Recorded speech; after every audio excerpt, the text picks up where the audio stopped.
दुसरं असं आहे, भ्रष्टाचाराची भूमिका म्हटलं तर भ्रष्टाचार कुठं होत नाही असा विषय, आणि जिथं झाला तिथं भ्रष्टाचाराच्या विरोधात ॲक्शन घेतली गेली नाही, ॲक्शन घेतली गेली नाही आणि सोडून दिलं असं होत नाही.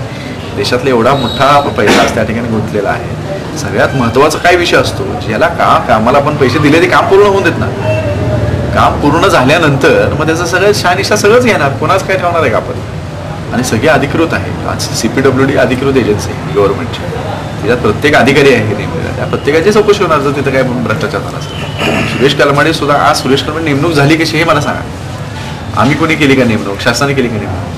हे रितसर अख्ख्या खालनं इलेक्टेड बॉडी आहे, इलेक्टेड रिप्रेझेंटेटिव्ह त्यांचे असोसिएशन्स आहेत, हे फेडरेशनने त्याला अध्यक्ष नेमलेला आहे म्हणून इलेक्टेड बॉडी मेंबर आहे तो, काय आमचा अपॉइंटेड बॉडी मेंबर नाही. त्याला एखादा आम्ही सांगू शकतो तू आमच्या शासनामध्ये राहतोस, तू राजनामध्ये नैतिकता तुझी होईल, पण आज ती परिस्थिती नाही आहे. की टेनिस गेम आज त्या ठिकाणी पुढाकार घेऊन आला ॲज अ इंडियन ऑलिम्पिक असोसिएशनच्या माध्यमातून त्यांनी गेम आणला, तो टेनिस आज पोस्ट करायचा प्रयत्न केलेला आहे, त्याचा आज निगोशिएशन्स त्यांच्याशी चालू आहे. ती लोक चर्चा त्याच्याशी करतात आणि आज आम्ही एकदमच म्हणायचं 2 महिन्याने तू बाजूला आणि कोणतरी बघणार, कोण बघणार, कुणाला काय माहिती आहे त्याच्याशी, कोणालाच माहिती. तोच पोस्ट करायला आहे. त्यांनी गेम चांगली केली नाही तर गोष्ट, पण त्याला संधी तुम्ही जर दिली नाही तर होऊ शकणार नाही.